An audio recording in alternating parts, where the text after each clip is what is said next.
I think when people are looking to buy a home, they think they need to pay off their debts. They think they need to be in a certain financial position to take on a mortgage. I think sometimes we talk about paralysis by analysis. Yes. People are thinking about these things and they want to get them all in line before taking on a mortgage. Mm-hmm. But we're seeing all the benefits that a mortgage could potentially provide somebody financially.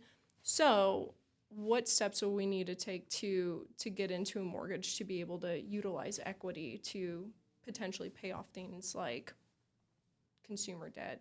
Yeah, it's an interesting thing. I've talked to people like, hey, I want to buy a home once I pay off the student loans. And it's like, well, what if the home is the vehicle that can pay off the student loans? I don't think people think that way, right?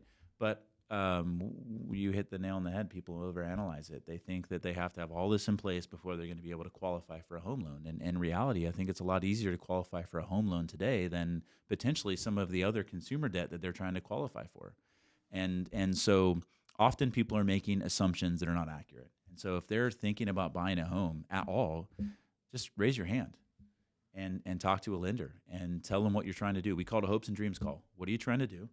What's the ideal purchase price? What's your monthly budget, right? And how much do you have set aside for the initial investment? Those are really the three key things that I think you need to figure out ahead of time before talking to a lender. But purchase price goal, how much you want for a monthly payment, and how much do you have set aside for the down payment? And then from there, like that's enough to make us dangerous. Complete a loan application, takes you 10, 15 minutes. There's no upfront or out-of-pocket expenses. And let us go to work and show you options. And at the end of the day, it may not work. Sure. But I think if you're thinking about it, it's such a large investment, right? And a cool thing to do, like figure it out and either run down that path or put it aside and say it's for later. We'll figure out other things right now.